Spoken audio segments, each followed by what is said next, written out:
Salut à tous, ici on se retrouve sur le Grill Podcast. L'idée du podcast, c'est de cuisiner un invité et mon invité, c'est Loïs Robin Monaco. Salut Fred.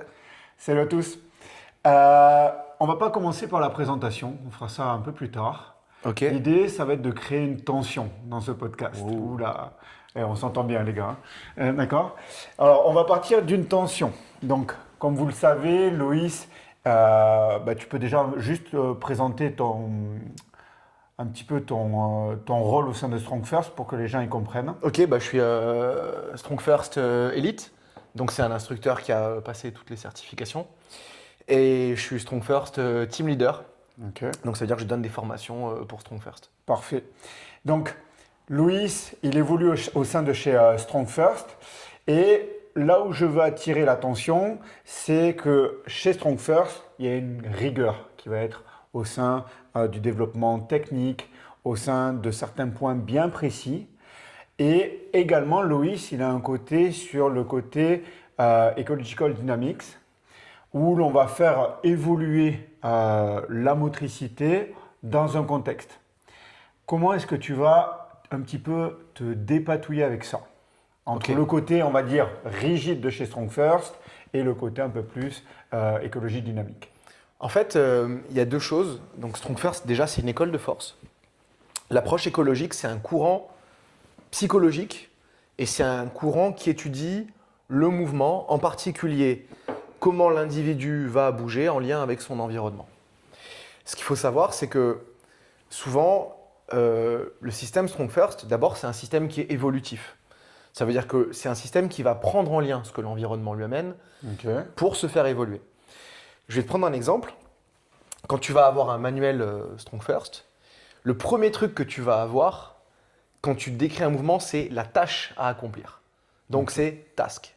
Ok. Et je le mets en valeur parce que l'approche écologique dynamique, elle a été mise, un des éléments qui la compose, donc tu sais, tu as Bernstein, Ouais. tu as Gibson, mais tu as aussi en 1986 Newell, Ok.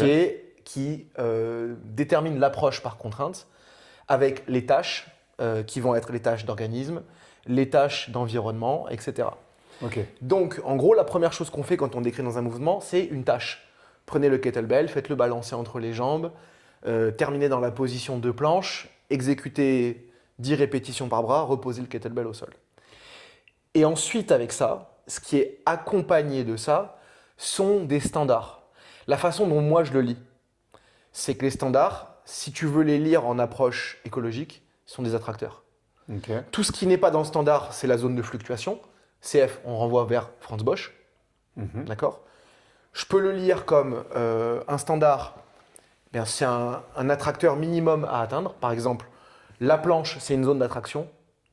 La planche, quand je suis redressé sur un mouvement dynamique, c'est quelque chose que je cherche à maintenir, à stabiliser.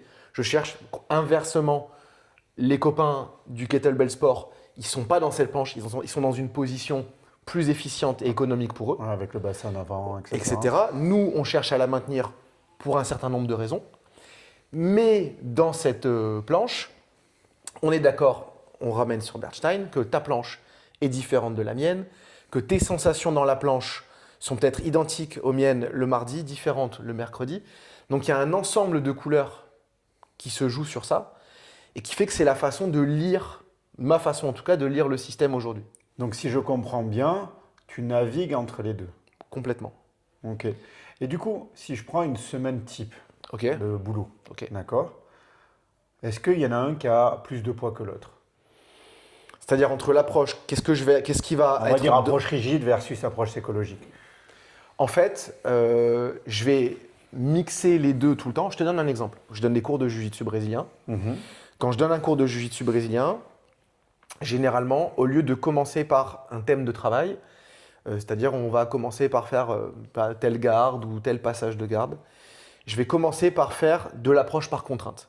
Ok. Je vais donner aux gens les conditions du passage de garde. Vous devez mettre les jambes de côté, passer à l'intérieur, contrôler la hanche, empêcher ces trois situations. Donc en fait, en gros, en anglais, c'est figure it out. C'est cherche. Les gens, ils vont chercher des éléments par 2, 3 jeux, 4 jeux. Et moi, en même temps que je fais ces jeux, je suis moi-même dans une approche écologique, puisque en général, j'ai écrit une dizaine de jeux Et je valide, j'enlève, je valide, j'enlève. Donc j'ai des jeux qui marchent, j'ai des jeux qui ne marchent pas, j'ai des jeux qui ne marchent pas la première fois, qui marchent la deuxième fois. Au bout de 2 cours, j'introduis un élément technique. Donc voilà, un élément, ça peut être, je peux l'introduire sous forme d'un élément obligatoire dans le jeu. Vous êtes obligé de passer par cette position. Plutôt que de dire, voilà les gars, on va décaler les jambes, je mets ma main, je contrôle, je mets l'autre main au genou. Je veux dire, vous devez arriver à ce checkpoint-là. Ok. Ok. Ils mettent ça en place. Mais Et après, ouais, dernier point, désolé, pas de problème. je continue au fur et à mesure vers du travail technique. C'est-à-dire qu'à un moment, j'ai 1 ou 2 cours où c'est full travail technique. Et ces 1 ou 2 cours, ils reglissent encore dans une approche plus écologique. Ok. Alors, tu vois, moi je viens du judo, pour ceux qui ne le savent pas. Donc il y a Jigoro Kano et tous ses élèves derrière qui ont énormément mûri le pattern technique, etc. Et du coup, il y en a qui, d'un point de vue théorique, qui se cachent un petit peu du coup derrière, ok, mais on a des pontes qui ont réfléchi à des systèmes techniques qui se veulent efficients. Comment dans ça tu peux avoir cette exploration en termes d'amélioration de l'efficience par rapport à ce qui a été étudié en amont? Donc si je reformule un tout petit peu, dans la vision du judo, il y a des patterns techniques qui ont été développés, kata, enseignement technique, il y a un certain nombre de techniques, le gokyo. La façon dont elles sont enseignées en général, c'est par la répétition. Bien sûr, D'accord. Si je dis pas de bêtises, il y a du travail de thème aussi bien sûr. dans le judo. Kakari Geiko. Voilà. Donc, ta question, si tu veux me la reformuler juste par rapport à ça pour que je comprenne bien. C'est juste que certaines personnes disent que finalement l'exploration, elle n'est pas essentielle, puisque Ok, j'ai si compris. tu as cette approche technique qui a été étudiée dans un but d'efficience, ou alors où est-ce qu'elle est la place de cette exploration? Bah, le problème, c'est que la place de cette exploration, à mon avis, elle est dans l'efficience. Je vais t'expliquer pourquoi. Aujourd'hui, je vais caricaturer un tout petit peu l'approche française, pour certains m'en voulaient pas, mais je vais dire que le judo français, ça va être un judo peut-être très très physique. Tu me dis si je dis une bêtise. Il y a de la technique, Ça dépend des écoles. ça dépend des écoles, mais c'est un judo qui a quand même aussi beaucoup mis en avant le physique, versus l'approche japonaise où le physique, en gros, on va le résumer à un peu powerlift, un peu power clean, un peu traction, beaucoup de montée d'escalier. Et après, il y a beaucoup, beaucoup plus de répétitions techniques dans le judo japonais. D'accord? Ils te disent il en faut 10 000, 100 000, etc. Moi, la question que je pose, ça reste une question relativement ouverte, c'est si j'ai pas le temps de faire ces 10 000 répétitions, si je veux pas ennuyer et perdre 1000 personnes tous les ans qui arrêtent parce qu'en fait, ils en ont marre de refaire la même chose, est-ce qu'avec un peu plus de thèmes, avec un peu plus de jeux, là je refais une référence aux travaux de Scholorn sur l'apprentissage différentiel, est-ce que je peux pas structurer de la technique? Est-ce que je peux pas ramener la technique à ce qu'elle est nativement? C'est-à-dire quelque chose qui permet de trouver une solution. Parce qu'au final, et je reprends, on l'a partagé tous les deux sur nos réseaux sociaux, le dernier hippon que met Ifumi Abe en compétition, où il a un pied, il a l'autre pied qui est en l'air, il a un pied qui décolle pendant que l'autre pied fait un truc. Pendant un quart de seconde, il est en train de trouver une solution. C'est pas sa mémoire qui lui permet de le faire. C'est quelque chose qui est dans l'action, dans le lien environnement, adversaire, solution. Bien évidemment que chez lui, c'est boosté par une technique qui est extraordinaire. Mais et si on avait passé notre temps à lui mettre des contraintes et lui apprendre à trouver que des solutions? Tu vois? Moi, je ne fais pas partie des gens hyper que approche éco. Je pense que la technique, elle a une place. J'en fais dans mes cours de JJB, j'en fais dans mon apprentissage KB. Mais je pense que, d'un point de vue perso, remettre en question le paradigme pour avancer, c'est important. Bien sûr. Et deuxièmement, je sais qu'il y a des écoles de lutte aux États-Unis en folk style qui font quasiment que ça, comme façon d'enseigner. Il y a des gens qui travaillent avec beaucoup, beaucoup de thèmes. D'ailleurs, regarde un truc un peu con, mais les gamins, on les fait progresser quasiment que comme ça. Ouais. On leur donne des jeux, on fait le guépard, on fait le léopard, on fait truc, on fait passer le... Voilà. C'est juste qu'à un moment, on a décidé, on a sclérosé le truc en disant l'entraînement sérieux, c'est ça, les Japonais font ça. Voilà, je pense qu'on peut gagner du temps sans le faire que ça. Alors, Loïs, il a soulevé quelques points assez importants. Donc, l'intérêt de l'approche écologique, peut-être pour redonner déjà un nouveau élan à certaines fédérations qui peuvent être sclérosées dans l'approche technique et qui rendent au final la pratique moins fun que ce qu'elle devrait être. Et du coup aussi qui nourrissent la motricité, on va dire, des apprenants à minima. Donc ça, c'est le premier point. Par contre, il y a une question, moi, qui me vient à l'esprit. Donc il y a toujours, comme tu l'as dit, une part de technique versus une part écologique.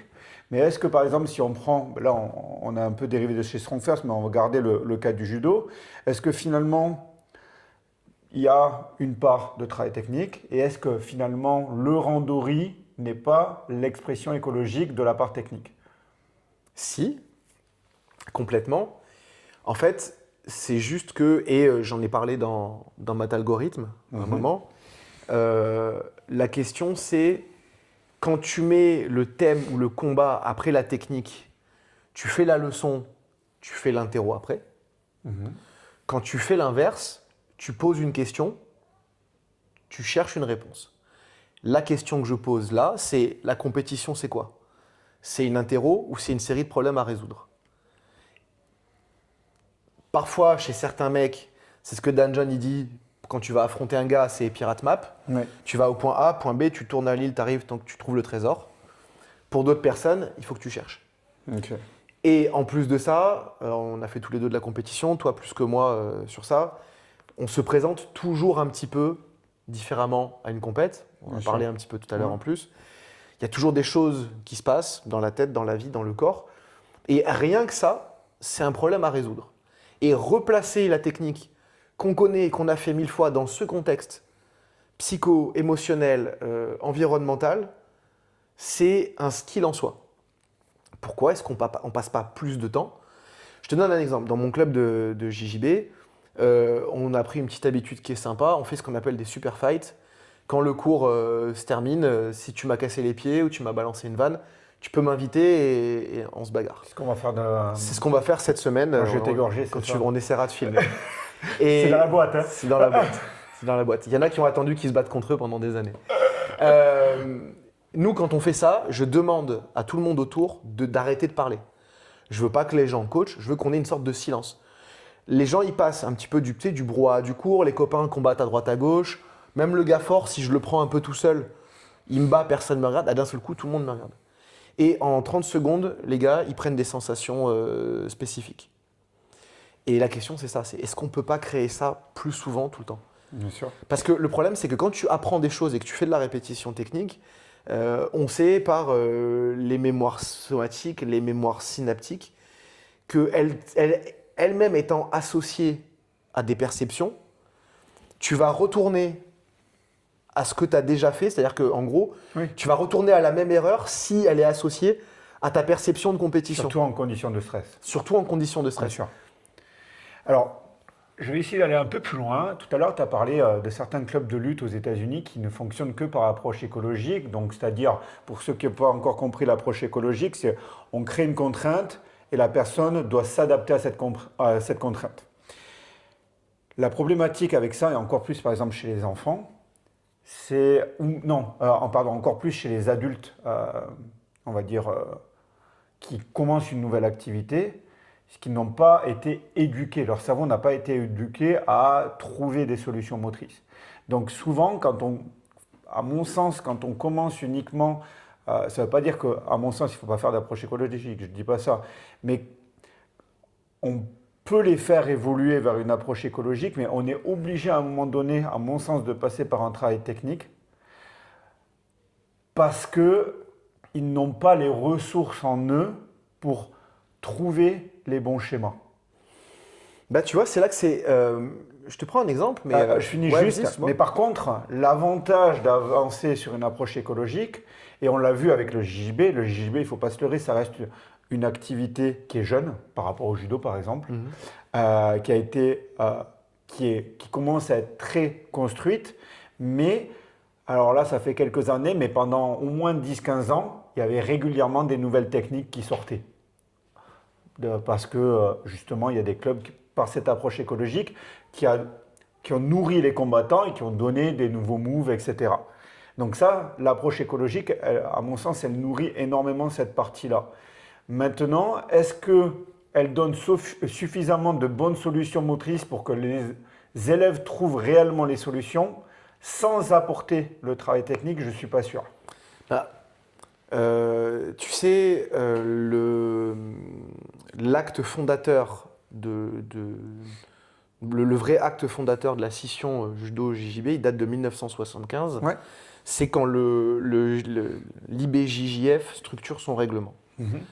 C'est une contrainte de tâche.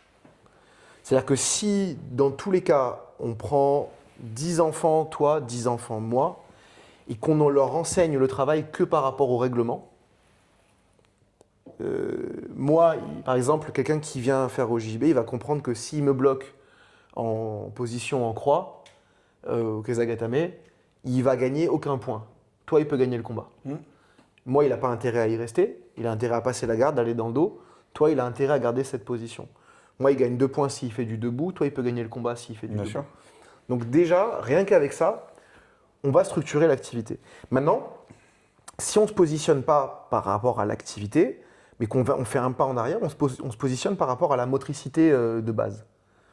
Je te mets sur le dos, je détermine une zone de progression, par exemple, et si je veux faire un judoka, je dis, par exemple, Fred, tu dois te remettre debout, Loïs, tu dois ramener Fred sur le dos, ou je veux faire quelqu'un du JJB, je vais dire, Loïs, tu vas d'abord attraper les chevilles de Fred. Fred, il n'a pas le droit de se mettre à plat ventre, il n'a pas le droit d'utiliser ses mains, mais il doit partir de l'extérieur du tatami et il doit aller au centre du tatami. À un moment, tu vas faire une langouste. Tu peux pas, c'est ta seule solution de bouger.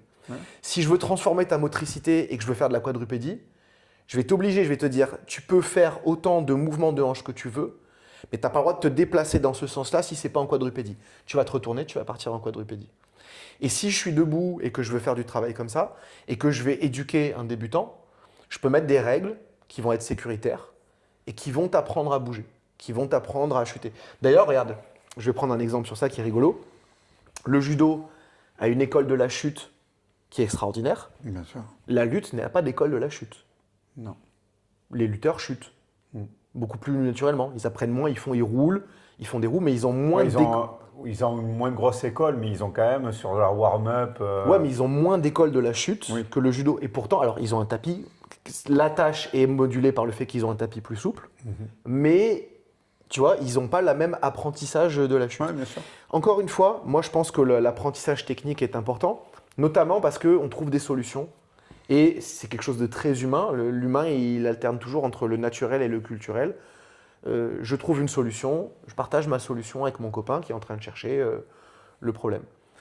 Cela dit, si on n'apprend pas aux gens à répondre à des problèmes, ils n'y arrivent pas. Et un autre point aussi, qui reviendra peut-être si on parle à un moment d'endurance, combien de fois on voit des répétitions d'uchikomi ou de répétitions techniques en jiu-jitsu brésilien, où en fait les gens ils sont déconnectés. Pour faire le mouvement, on fait les 100 répétitions. Or, dans l'approche écologique, ce que Gibson a structuré, c'est que l'apprentissage, c'est une éducation de l'attention. Ouais, bien sûr. Et quand je suis obligé de réussir une tâche sur toi, par contre, ce qu'il y a d'évident, c'est que si la tâche, elle est trop difficile, par exemple, si on dit Loïs, tu vas faire du judo avec Fred, ton objectif, c'est de mettre Fred sur le dos, eh ben, c'est sûr qu'au bout d'1 minute 30, je vais être dégoûté d'essayer de réaliser la tâche. Il faut que je le fasse, ou que je te mette suffisamment de contraintes à toi pour que j'ai une chance, ou que je trouve le moyen d'équilibre, et sinon, je ne vais pas y arriver. Oui, bien sûr. Vaut mieux 10 répétitions avec une forte intention que sans contexte et sans intention. Alors, je vais un petit peu, on va revenir un peu se recentrer sur Strong First. Et ce qu'on peut voir un petit peu si l'on prend du recul, alors ça a un petit peu changé avec ton arrivée à la tête de Strong First France, mais c'est le poids de la culture. Quand on voit que l'on n'est pas initié à cette école de force, c'est un poids de culture qui fait quand même très strict, très rigide. Comment, si demain tu as un kiné ou un jeune coach qui veut venir, comment tu vas un petit peu naviguer justement sur ces deux pôles que l'on vient de discuter par rapport à ce poids de la culture qui est quand même très présent chez Strong First? En fait, tu vois, ça m'est arrivé régulièrement en stage, mais je sais que ça t'arrive aussi parfois quand tu donnes des séminaires où les gens me demandent s'ils ont le droit de faire quelque chose. Tu sais, il y a eu 6 mois, on m'a posé la question, est-ce que j'ai le droit de faire du kettlebell drag en planche? Je dis, mais moi je ne suis pas la police, je suis pas la police du kettlebell. Nous, on échange. En fait, le problème, c'est que dans tous les écosystèmes, tu as des gens qui ils ne dérogent pas de la règle, des gens qui pensent qu'ils font mal si le petit doigt il n'est pas au bon endroit, et qui vont transmettre ça. Certains le transmettent de bonne foi, d'autres le transmettent parce qu'en fait, c'est un petit peu syndrome de Stockholm, mais quand tu fais toujours croire aux gens que techniquement c'est pas assez bien, et ben en fait ils continuent de te demander maître, comment est-ce que je peux faire pour progresser. Donc il faut en fait juste alléger les choses et se dire qu'on va aller vers un standard. Effectivement, il y a plusieurs choses que peut-être on a mal communiquées dans le passé, objectivement. Il y a l'exigence qu'on a sur une certification. Maintenant, cette exigence, elle est commune. Je crois que tu as fait médecine. Tu m'as dit que c'est parmi les années les plus dures que tu as eues dans le boulot. Voilà.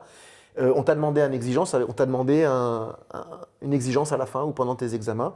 Il faut rencontrer cette exigence. Il y a 100 reps en snatch avec un poids défini à faire en 5 minutes. Effectivement, c'est une exigence. Par contre, pour ton client, pour ta cliente, il y a une tâche. Est-ce que je suis capable de produire un effort relativement intense pendant 5 minutes, 3 minutes, 2 minutes, 1 minute? Est-ce que je suis capable de produire un effort et de maintenir une planche? Et est-ce que je suis capable de produire cet effort, de maintenir une planche et de me stabiliser de manière overhead? Peut-être que la solution au début, c'est de faire des Turkish Get-Up pendant 5 minutes et je travaille sur le overhead, de faire des burpees pendant 5 minutes et je travaille sur mon cardio. Et en communiquant ça aux gens, ils apprennent au fait que on n'est pas obligé d'être à ce niveau-là tout de suite. On y va progressivement. Il y a des gens qui vont prendre tu vois, par exemple, si on prend le continuum, il y a des gens, ça peut être l'objectif d'une vie pour certaines personnes, de reprendre un deadlift avec un KB de 16 kg.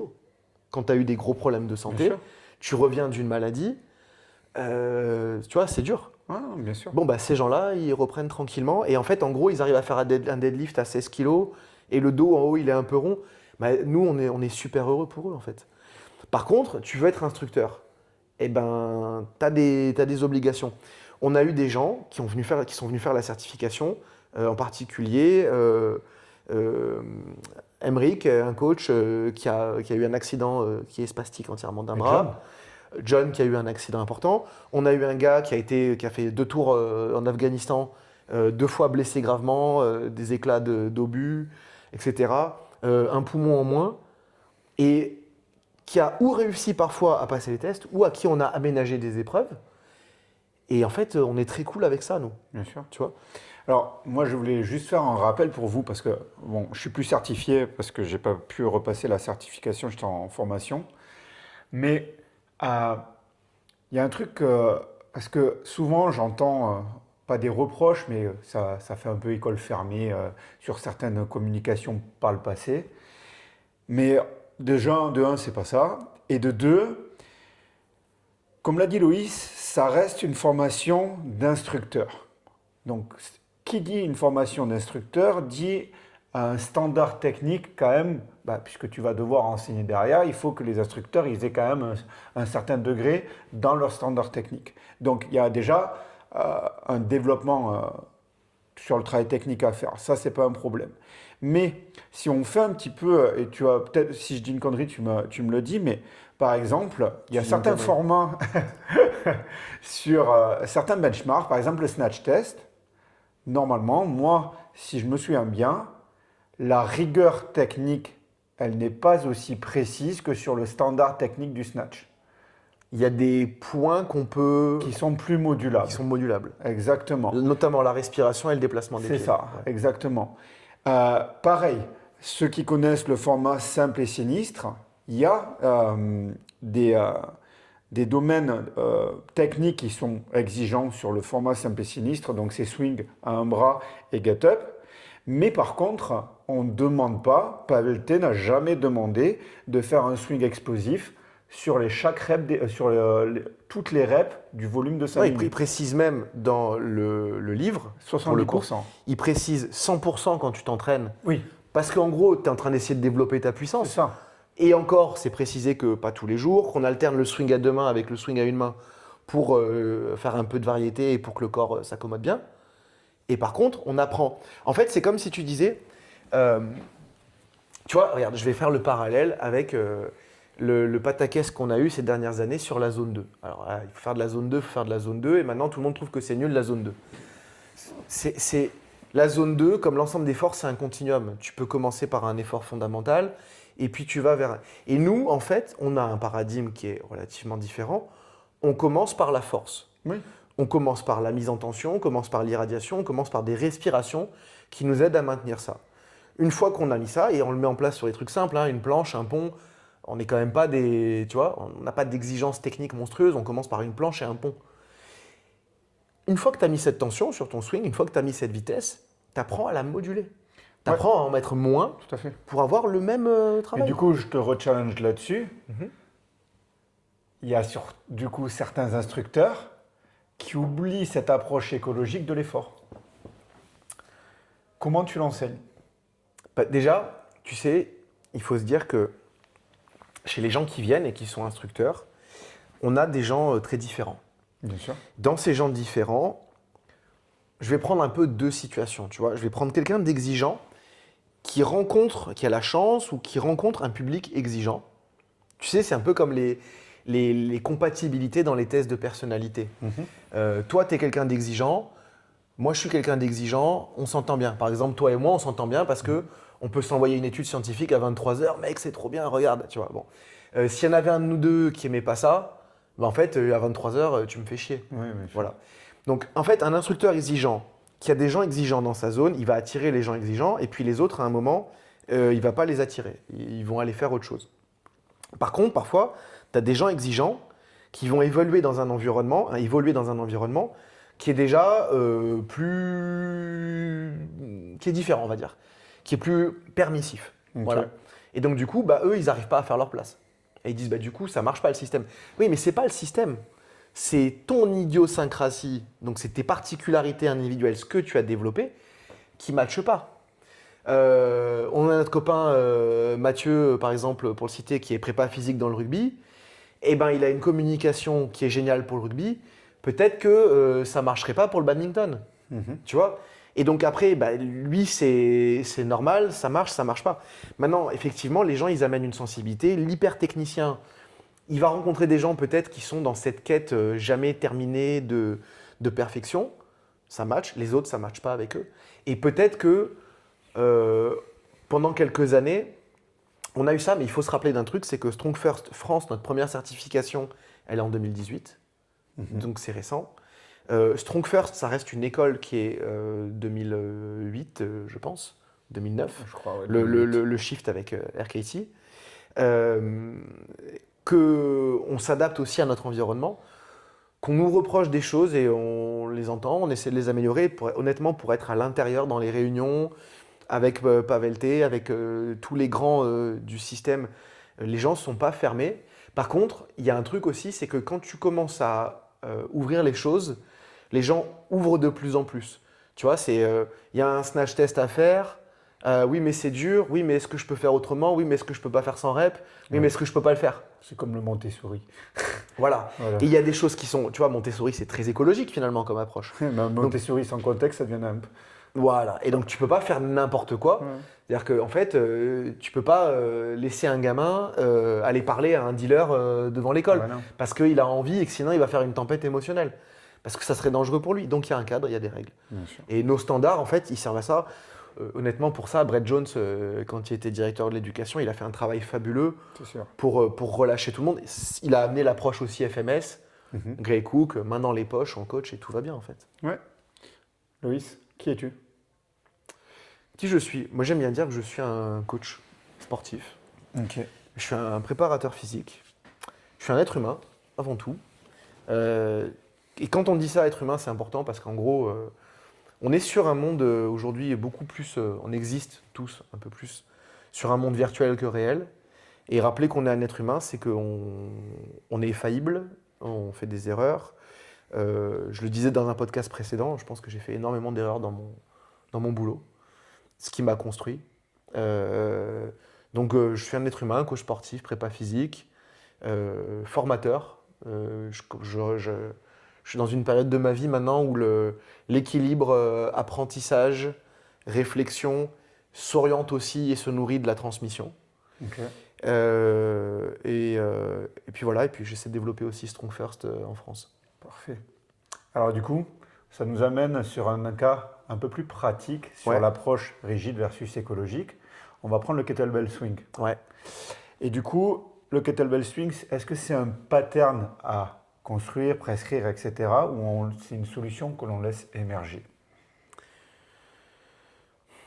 Bah, Et peut-être que si ça peut t'aider pour construire ta pensée, c'est demain, tu as un instructeur ou même toi-même, tu as un élève qui te demande à apprendre le swing, par quoi tu commences? la première chose par laquelle je commence, c'est la chose par laquelle je commence dans mes stages. Et c'est quelque chose qui est un peu plus écologique, entre guillemets. Et je fais aussi référence à quelqu'un qui m'a beaucoup influencé, qui est André Jourdan, qui est un professeur qui était niçois, Ouais. sur la didactique allostérique. Et la première chose par laquelle je commence, c'est d'abord, on va créer un langage commun. C'est quoi ce langage commun? Bah, ça dépend. Mais si toi, par exemple, je te dis, Pour le tiens, swing. pour le swing, il faut qu'on commence par construire une planche. Mais si on n'a pas des points de référence, tiens-toi droit, aligne-toi. Pour toi, ça ne veut pas dire la même chose que pour quelqu'un d'autre. Donc d'abord, on commence à construire un langage commun. Et pour construire ce langage commun, on va utiliser de la kinesthésie. Ce langage commun... Attends, je te coupe 30 Ouais. secondes. Du coup, toi, tu commences par la planche et pas par le deadlift. Non, je commence par la planche.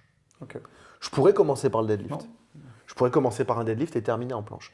Mais là où je vais commencer par la planche, en fait, je vais commencer par une série de questions. Je vais t'allonger au sol et je vais te demander ce que tu sens quand tu es au sol. Et je vais te poser des questions. Est-ce que tu sens tes épaules? Est-ce que tu sens ta tête? Est-ce que tu sens tes fesses? Est-ce que tu sens tes talons dans le sol? C'est ta première planche. D'accord? Ensuite, quand tu vas être dans le sol, je vais te demander est-ce que tu peux sentir un peu plus l'arrière de ta nuque? Est-ce que tu peux sentir un peu ton bas du dos? Peut-être que si tu essaies de sentir ton bas du dos, tu vas être obligé d'engager tes abdos. Peut-être, peut-être pas. Cette planche, ensuite, je vais la verticaliser. Je vais te mettre dos à un mur. Et je vais te redemander les choses. Qu'est-ce que tu sens?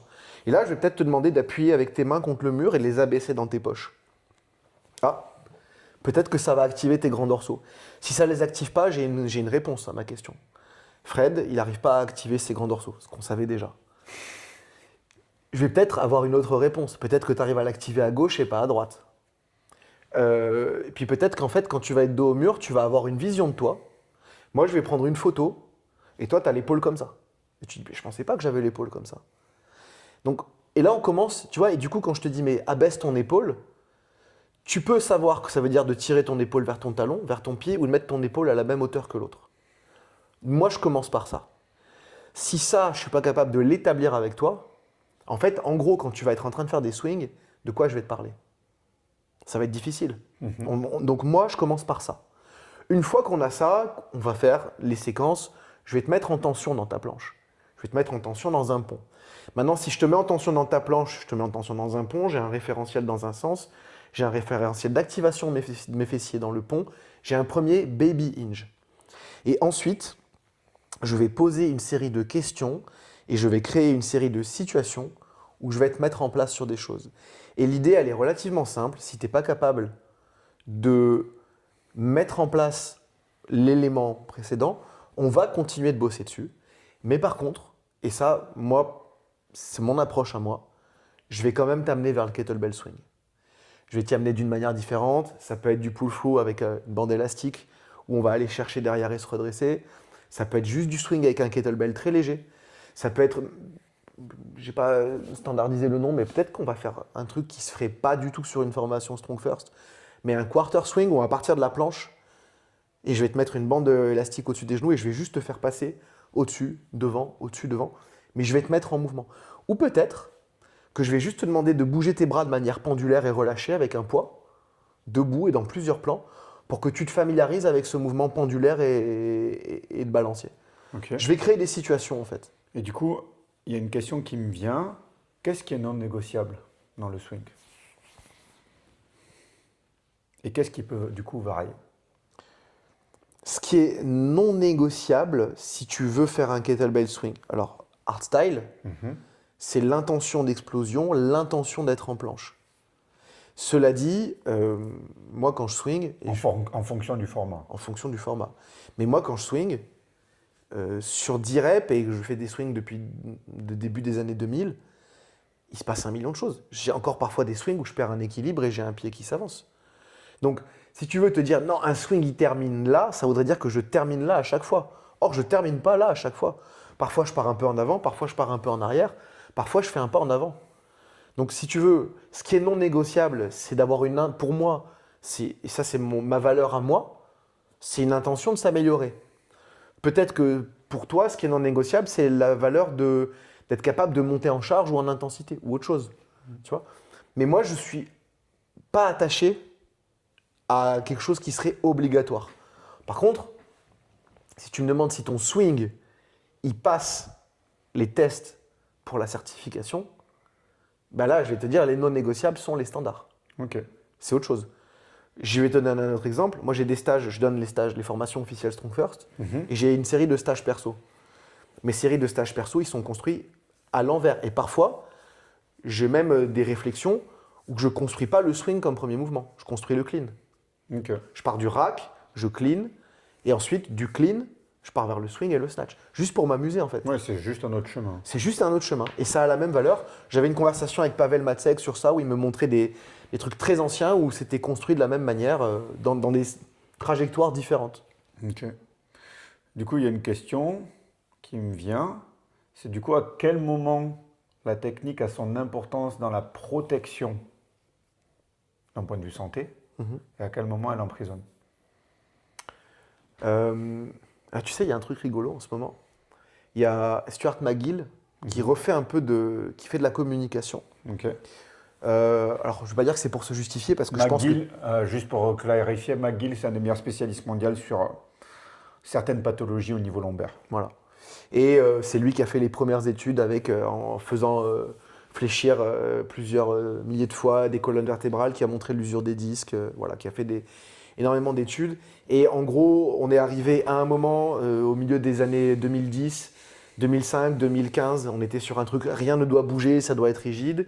Puis on est arrivé après à maintenant, si tu fais pas un Jefferson Curl le premier jour de ton mal au dos, t'as rien compris. Et lui, il explique qu'en fait, en gros, les gens, il les prend en charge dans un contexte qui est de la douleur, du mal de dos, et qui doit moduler ce contexte. Tu vois. Et en fait, l'apprentissage technique, il dépend aussi du contexte. Si tu viens me voir et tu me dis, voilà, j'ai travaillé avec Frédéric Cosset pendant 1 an sur des lombalgies, j'ai plus mal, il m'a dit de passer sur le travail avec toi, mais je me sens encore fragile. La technique, c'est un bouclier. Si c'est toi, c'est Nico Stier, c'est Mika qui vient me voir et qui me dit, mec, je veux faire un énorme PR sur X. Peut-être que tu peux t'affranchir de certaines règles techniques. Ok, alors j'ai essayé de t'amener vers où j'aimerais que tu ailles. Exemple. On prend le contexte comme il y a 2-3 ans quand je préparais le Sinister. Sinister, pour ceux qui ne savent pas, c'est un benchmark à 48 kg, c'est 100 swing un bras en 5 minutes, 1 minute de pause et un get-up par minute où on alterne bras droit, bras gauche pendant 10 minutes. Quand tu prépares un Sinister, tu bouges du swing. C'est normal. D'accord? Maintenant, si je le prends d'un point de vue vision kiné, c'est-à-dire que tu répètes la même tâche motrice. Donc, si tu répètes la même tâche motrice, déjà, de 1, est-ce que tu es adapté à cette capacité de travail? De 1. Mais c'est surtout que, comme tu as le même pattern, bah, tu peux venir aussi saturer les mêmes zones tissulaires qui travaillent. Comment tu vas appréhender ça, du coup? Ben, je ne vais pas travailler justement ça de la même manière. Je vais utiliser, par exemple, 3 zones d'effort et 3 swings différents. C'est ça. Donc, je vais utiliser du swing à un bras à la charge test. Ok. Je vais souvent ajouter du swing très lourd à 2 bras. Ok. Et j'aime bien ajouter du overspeed excentrique. Donc, du swing très rapide avec une bande élastique. Mais du coup, ça reste un pattern de swing. D'un côté. Mais d'un autre côté, Ok. je vais probablement, si j'ai la dispo avec la personne, si c'est moi, je vais probablement lui demander de rajouter un peu de travail à la barre et probablement un squat qui va être relativement différent. Soit du front pour verticaliser, Ok. soit du Zercher pour réactiver le centre. Probablement pas du back et probablement pas du tout du low bar ou du deadlift. Ouais. Moi, je rajouterais juste un peu de rotation en plus. Et probablement un peu de rotation. Si c'est sur le get-up, par exemple, moi ce que j'aime beaucoup rajouter, j'aime beaucoup travailler avec du long cycle. Du clean, Explique juste ce que c'est un c'est long du cycle. clean et du jerk. Pourquoi? Parce qu'en fait, le jerk, il fait un petit peu KO training, c'est le terme à la mode maintenant, sur l'épaule qui maintient une position overhead. Donc je rajoute du long cycle.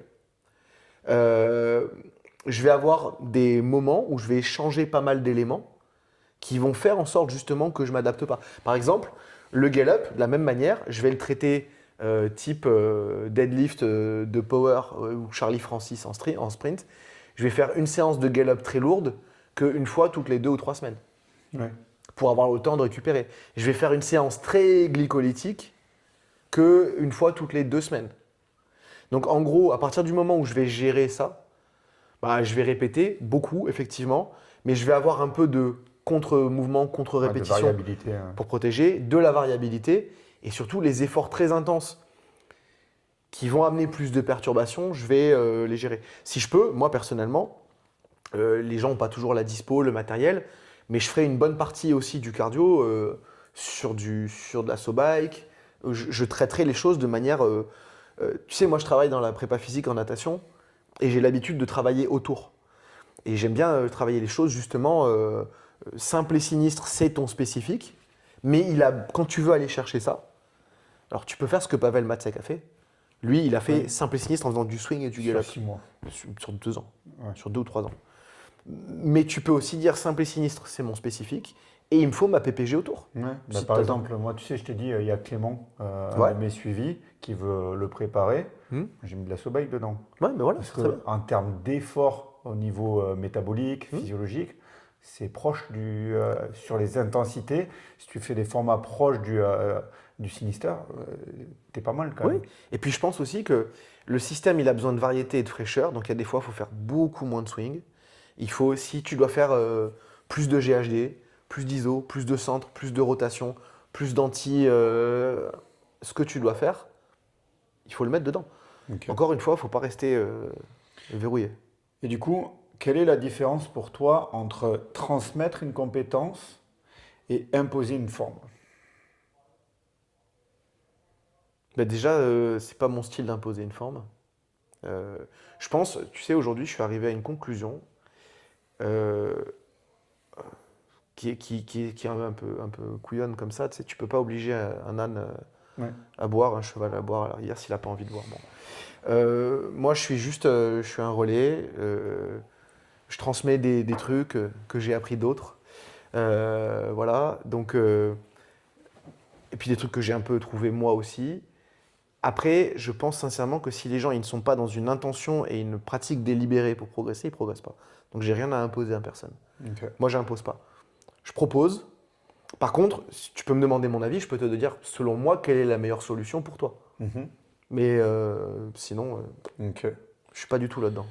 Et la technique parfaite, est-ce qu'elle existe ou elle est toujours dans un contexte donné? Il faut déjà distinguer les habiletés plus fermées des habiletés plus ouvertes. Celles où il y a une question. Kettlebell art style. Ket- Swing art style. Bah, le swing art style, la technique parfaite, elle n'existe pas, non.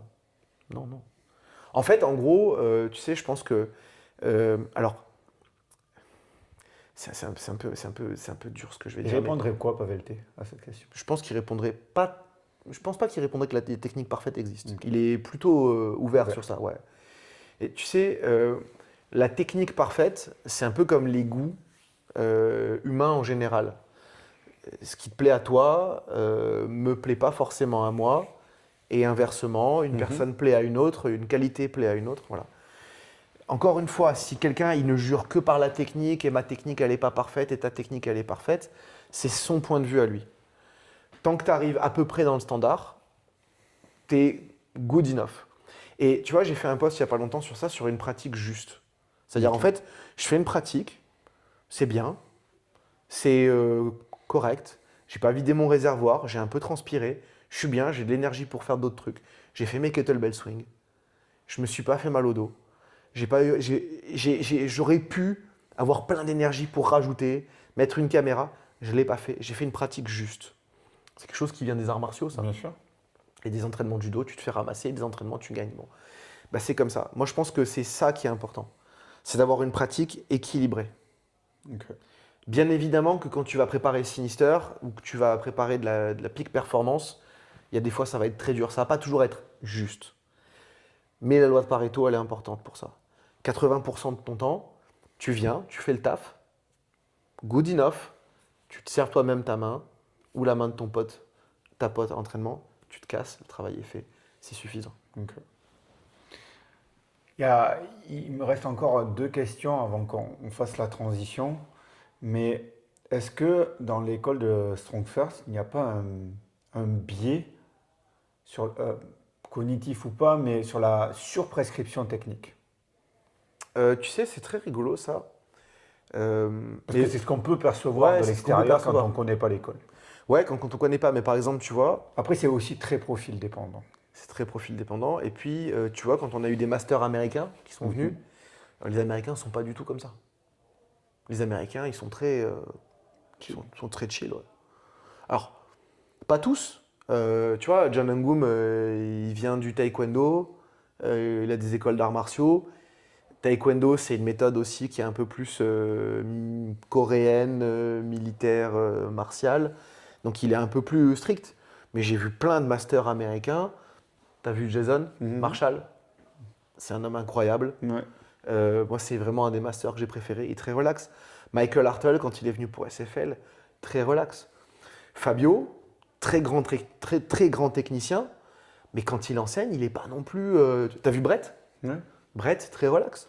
Parce qu'en fait, ce qu'il ne faut pas oublier, c'est que si on inonde les coachés d'informations, leur cerveau, ils ne sont pas capables de Ouais. Mais tu sais, d'encaisser. il y a aussi un truc, c'est que quand tu travailles avec des gens, des coachs qui ont 50, 60 ans maintenant, qui sont dans ces eaux-là, ils ont fait le chemin. Ils ont été, tu sais, on dit dans les arts martiaux que l'instructeur, en général, le jeune instructeur, c'est un sergent instructeur. Ensuite, il y a le professeur, c'est un sergent instructeur, mais qui va être un peu plus dur. Ouais. Et en fait, le maître, lui, en fait, il a pris de l'air, en fait. Déjà parce que, en fait, il commence à s'apercevoir que son temps, il est aussi important que le temps sur lequel il transmet, il travaille. Tu vois, le lifestyle, il est important. Et du coup, tu prends une bouffée d'air. T'aimerais que les jeunes, ils comprennent ça plus tôt. Quand on a un jeune instructeur, tu sais, tu as un jeune instructeur, il vient chez Strong First, il sort d'un diplôme, sa première formation qu'il fait après. Ça représente 100% des formations qu'il a fait. Imagine qu'il ait fait une autre formation, il a fait Pilates. Pareil, hyper prescription technique, nanana. Bon, bah, sur 100% des formations qu'il lui a fait, on lui a dit que la position du petit doigt, au début, elle était importante. Et puis, il fait un truc, il fait une semaine avec toi, Athletic Move, il voit plein de trucs, il voit plein de gens bouger, il voit des testings. Bon, bah là, déjà, il commence à s'ouvrir un peu plus. Ça devient 50% des formations qu'il a faites en temps de formation. Et ainsi de suite, et ainsi de suite. Puis, tu as coaché 10 personnes. Sur 10 personnes, ça a marché. C'est 100% des gens que tu as coachés. Maintenant, tu en as coaché, je sais pas moi combien j'ai coaché de gens dans ma vie, entre les gens que j'ai eu en cours collectif. J'ai vu des milliers de personnes passer, même si j'ai pas besoin de le mettre dans ma bio Instagram. Tu vois? Bah, en gros, le pourcentage de gens que j'ai vus sur lesquels ça marche, ça marche pas, ça, il y a besoin de... C'est incroyable. Ouais. Et entre 30 et 40 ans, ça s'accélère. Entre 40 et 45, j'ai l'impression que ça s'accélère encore plus. Donc ça donne de l'air en fait. Ok. Tu vois, sur le fait de ne pas être dans l'hyper-prescription. Et souvent, j'ai des jeunes, quand je donne des formations Strong First, j'ai des jeunes instructeurs, ils me disent, et tu vas donner ce détail-là? Non. Mais parce que dans le cursus, oui, le cursus intégral, c'est ça. Mais aujourd'hui, j'ai besoin de 3 drills, et j'ai 2 drills qui peuvent être correctifs. Ouais. Peut-être, peut-être pas. Tu reviens à la formation d'après, la même formation, c'est pas le même contenu. C'est la même trame. Avant de faire la dernière question de cette première partie, j'ai une question qui vient à l'esprit là. Est-ce que tu cherches des drills rentables? Bah, quand t'enseignes avec, quand t'as 20 personnes en stage, oui. Ok. T'essaies d'avoir les drills qui vont être les plus rentables possibles. Ok. Of course. For sure. For sure. For sure. Quelle est la différence entre enseigner une solution motrice et créer un environnement, un contexte, des conditions qui permettent d'émerger une solution? alors, je vais pas dire le problème parce que je veux pas qu'on pense que je suis full éco. Quand tu enseignes une solution motrice, tu es dans la transmission.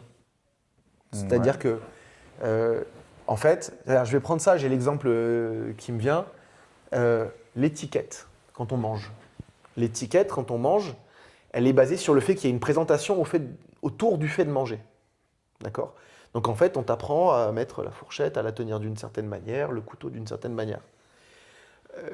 L'autre solution, c'est la nourriture, elle part de ton assiette, elle doit arriver dans ta bouche. Bon, bah là, je te donne un truc, tu mets la main comme ça arrive dans ta bouche. Peut-être que je vais te donner 2-3 trucs pour éviter que la bouffe, elle tombe sur toi. Ouais. T'es embouté dedans aussi, voilà, donc tu sais ce que c'est. Mais tu vas y arriver. On parlait de sa fille, bien évidemment. La différence entre les deux, c'est que dans un cas, tu as un outcome esthétique, un outcome attendu, et dans l'autre cas, tu as un outcome réel. Ouais. C'est-à-dire qu'en gros, ta solution à toi, c'était de prendre comme ça, d'amener à la bouche. Ok, mon positionnement à ça, est-ce que ça marche ? Est-ce que ça te plaît ? Est-ce que tu es confortable avec ça ? Est-ce que ça te fait pas mal ? Oui.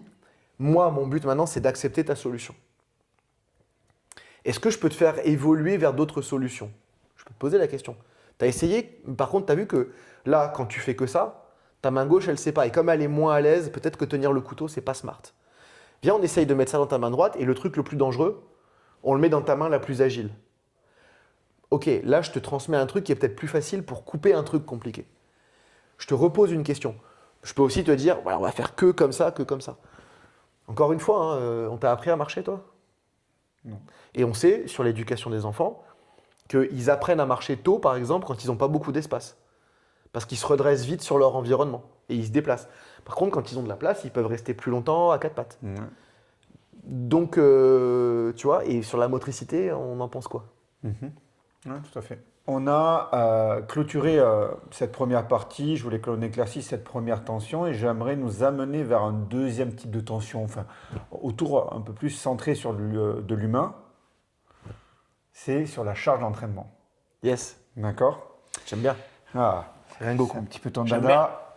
Alors, quand on parle de charge d'entraînement, est-ce qu'on parle d'une réalité qu'on mesure ou d'une approximation imparfaite de la réponse d'un organisme ? On parle alors d'une réalité qu'on mesure, bah non, en fait. Alors oui, on peut mesurer des watts. On peut mesurer des watts en lien avec une fréquence cardiaque. Ça, c'est une réalité qu'on mesure. Est-ce que c'est la vérité ? Bah, la vérité, tu sais, c'est la réponse de l'athlète. Et c'est la perception de l'athlète. Ok. Et du coup, qu'est-ce que tu regardes avant les chiffres ? Ce que l'athlète perçoit. Et qu'est-ce que tu checkes dans ce qu'il perçoit ? Je check ce qu'il perçoit dans...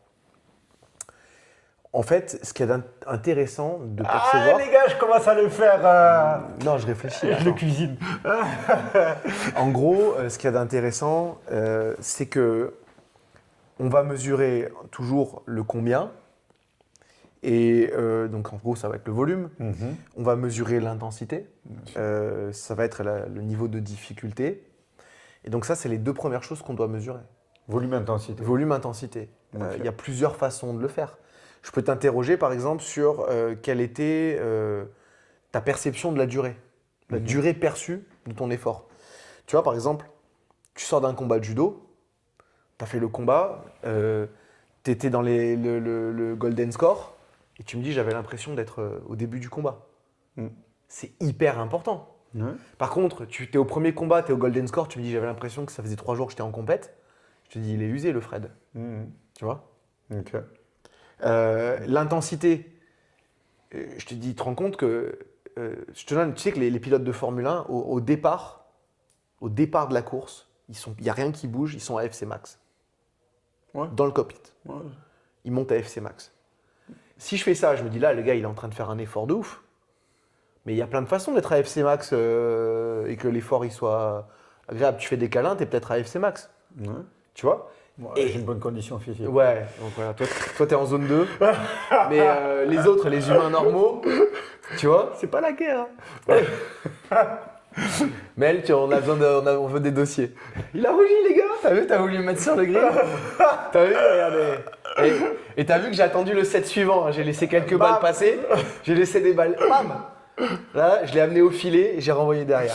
Non, mais donc si tu veux, ce qui est intéressant, c'est la perception de l'athlète. C'est à quel point c'était dur, à quel point ça te paraît long, à quel point tu avais l'impression qu'il y avait beaucoup.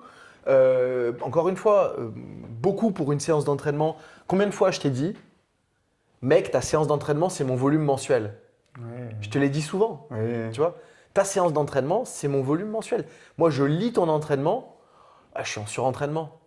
Non, mais tu vois, ça impacte mes croyances, mon système. Ouais, bien sûr. Et le fait d'avoir réalisé une tâche, d'ailleurs, impacte. Par exemple, quand tu fais la première fois un Murph ou un marathon, naïvement, tu peux te dire, c'était pas si dur que ça. Tu le refais avec l'intention de faire mieux, ça devient un horreur. Oui, bien sûr. Tu vois ? Donc c'est ça qui compte, c'est cette Du perception. coup, si je comprends bien, volume, intensité, marqueur subjectif. C'est très bien déjà. Ok. Je reprends un mot que j'avais mis sur notre copain Nico Vandel, dans son livre. Il me demandait de parler des... Salut Nico. Il me demandait de parler des hautes intensités.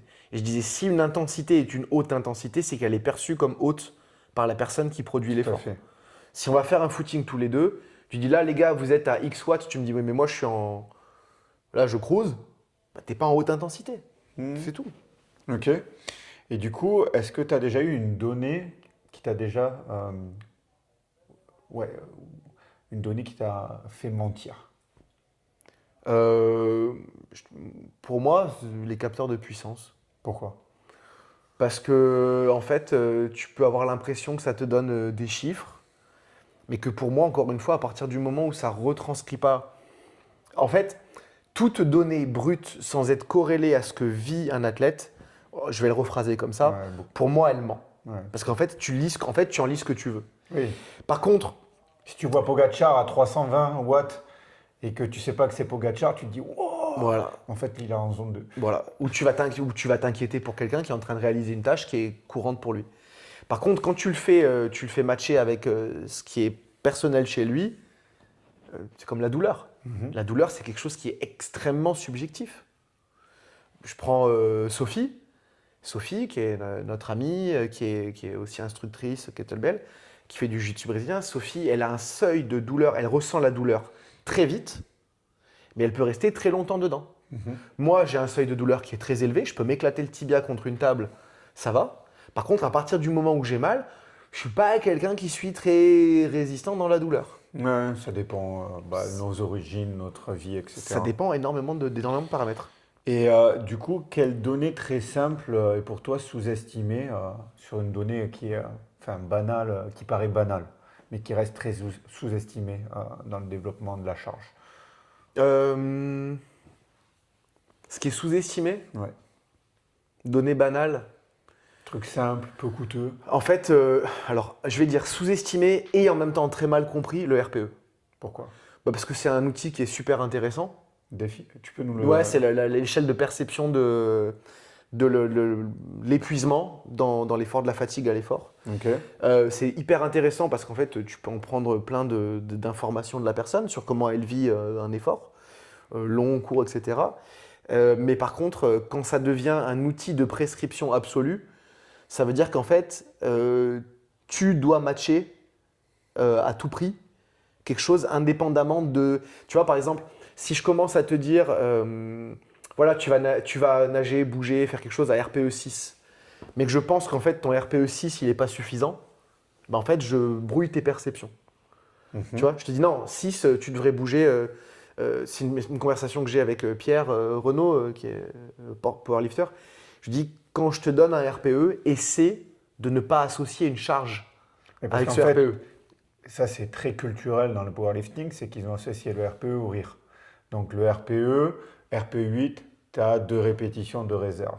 Ouais, comme par hasard, le truc qui match 10. C'est ça. Mais le problème, c'est qu'il c'est de mettre des croyances limitantes au lift que les athlètes vont pouvoir faire. Si je suis épuisé. Que ça soit en deçà, au-dessus ou en deçà. Ouais. J'arrive, je suis en burn-out complet. Je suis épuisé, j'ai fait un entraînement de JJB. Je regarde une barre, il y a une barre de 20 kg, elle peut être RPE 8, rire 100. Je peux faire 100 reps avec la barre tout de suite. Allez, c'est une barre à vide. Mais là, tout de suite, la prendre dans les mains, RPE 8. Ouais, voilà. Tout à fait. Ok. Et si tu devais supprimer 80% de ton monitoring, qu'est-ce que tu garderais aujourd'hui? Et pourquoi? Je garderai, euh, je garderai un peu ce que vous avez mis dans ton appli avec Louis. Putain, Louis, on a été bon, hein. Vous avez mis le RPE. Vous avez Non, mis, le RPE, on l'a vous enlevé. avez mis quoi? Stress, Stress. fatigue, sommeil Ouais. et score de complétude. Histoire de complétude. Moi, je garderai RPE, difficulté de l'effort. Parce qu'en fait, on l'a enlevé, je vous explique juste pourquoi. Parce qu'en fait, PLNR, ça va être du coup une application d'entraînement pour le grand public. Et ça veut dire qu'il faut éduquer les gens au RPE. Donc Ok. c'est bien en one-one, mais sur une population, une masse de population, Ouais. ça nécessite une éducation qui est impossible via une application. Ouais, bien sûr. Je garderai le RPE ou quelque chose de proche, l'échelle de difficulté de mon effort, on va dire. Ok. Je garderai le sommeil comme un indicateur global de mon contexte autour de l'entraînement. Mhm. Si je gardais pas le sommeil, je garderais une évaluation de ta vie en général. Ok. Et je garderai le sentiment de me rapprocher de mon objectif Ok. comme marqueur. Est-ce que tu as l'impression que ce que tu fais te rapproche de ton objectif? Ouais. Si c'est pas le cas, pars dans l'autre direction, mon ami. Ok. Ah, très bien.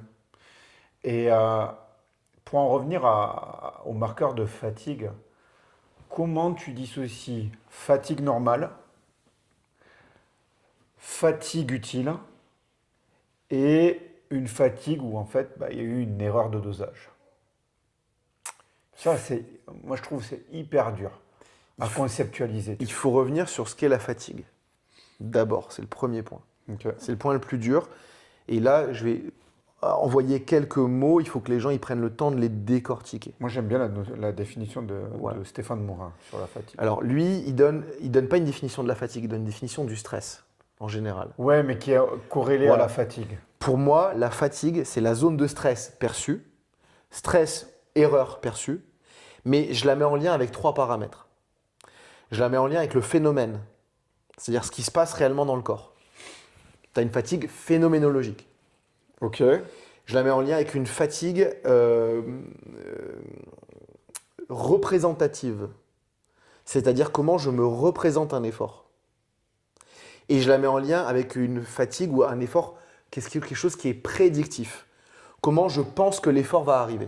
Parce que, après, je te laisse juste continuer, mais Stéphane Morin, de mémoire, il définit la fatigue, là, dans un de ses podcasts, tout simplement comme une perte des forces.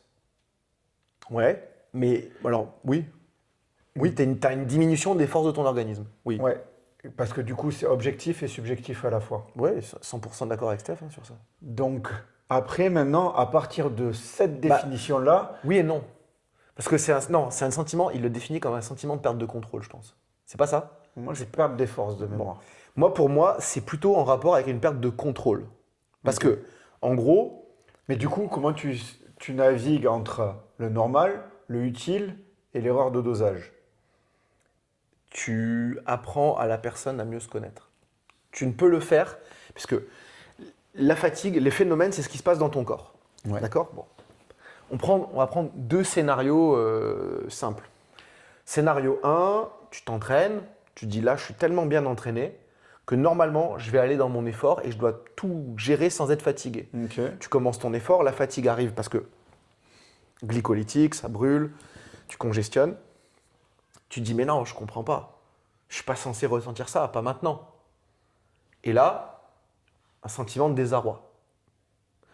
Même chose, autre personne, il se dit, ok, je me suis bien entraîné, je suis prêt, je sais que dans la fatigue, je vais être capable de gérer. Je suis dans le bain là, ça brûle, je reste. Probablement, peut-être que phénoménologiquement, la fatigue est la même. Tu as vu d'ailleurs le perdant, à la fin de la course, il s'effondre, le gagnant, il fait 3 tours C'est vrai. avec le drapeau. Je suis pas sûr qu'en termes de millimole de la molécule de trucs, ça soit une grosse différence. Ouais, c'est vrai. La fatigue, il y en a un qui a gardé le contrôle, il y en a un qui a perdu le contrôle. Tu viens de perdre tes questions sur l'écran là, mon pote. C'est pas grave. Là, sur le gris là. Vas-y. Hein. Donc, pour moi, la fatigue, et j'ai mis une étude là dans Athletic Move 3, Ouais. sur en fait, la fatigue comme une erreur somatique entre les prédictions et ce qui se passe réellement dans l'organisme. Donc en vrai, la fatigue, c'est plus une erreur, pour moi, c'est plus une erreur somatique. C'est quelque chose que j'avais prévu, où je me suis représenté. Autre chose, la représentation d'un effort. Si par exemple, dans ta culture, avoir mal en faisant de la boxe thaï, ça fait partie de ta culture, bah, tu vas tenir plus longtemps que si dans ta culture, avoir mal, c'est pas bien. Tu vois. Si dans ta culture, avoir mal quand tu cours, c'est quelque chose qui est valorisé. Quand tu cours et que tu commences à avoir mal, tu es en complétude, tu es en lien avec ce que tu es censé ressentir. Ok, mais du coup, comment tu identifierais que tu as fait des erreurs de dosage par rapport à cette fatigue? Mais parce qu'en fait, j'ai prescrit un effort et que la personne elle a ressenti quelque chose qui était complètement à l'opposé de ma prescription. Et du coup, tu ajustes immédiatement? Il faut ajuster. Immédiatement? Ça dépend. Parce que d'abord, la première chose, c'est que quand tu vas parler de choses qui sont subjectives, elles sont subjectives, mais tu dois aussi faire la différence entre l'acute et le chronique. Ok. Donc tu vas avoir une perception, mais peut-être qu'il faut que je te laisse un peu de temps déjà. Tu me dis, finalement, je pense que j'en avais encore dans le sac. Ok, on va moduler. Et ensuite, il faut que j'ai de la data sur de la tendance. Il faut que je vois comment tu réagis avec le temps. Ouais. Si je réagis tout de suite, bah, je prive les choses de leur évolution naturelle. Ouais, du coup, le mot-clé, c'est quand même une vision par tendance Ah oui, plutôt que clairement. par immédiateté. Clairement. Ok. Et si on reprend sur de la charge générale, qu'est-ce qui est le plus dérangeant? La sous-exposition ou la surcharge? Ça dépend. Je te donne un exemple. D'accord? La surexposition ou donc sous-exposition ou surcharge, ce sont des. On va le prendre comme ça. Imagine que ce sont des destinations. Ok. Ok? Et là, tu me dis, salut mec, ça va? Je suis à Bordeaux. Mhm. Ok, cool. Ouais, non, mais tu me dis, je suis à Bordeaux. Ok, mais tu veux faire quoi? Bah, je voulais aller à Bordeaux. Bah, je dis, bah, t'es là où tu devais être. Ok. Maintenant, tu m'appelles, tu me dis, mec, je suis à Paris. Ou je suis à Lyon. Tiens, Lyon. Ok, mais tu veux aller où? À Paris. Et tu viens d'où? De Nice. Bah, t'as pris une ligne droite, quasiment. Mhm. Donc, t'es sur le bon chemin. Salut mec, je suis en affûtage, ou je suis en maintien, ou je suis en régénération. Bon, t'es sous-exposé, t'es bien.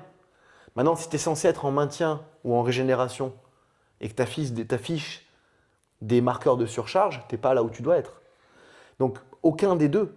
Si par contre, tu me dis, mec, je prépare les championnats du monde là, ok, et là, actuellement, je veux dégrader ta technique.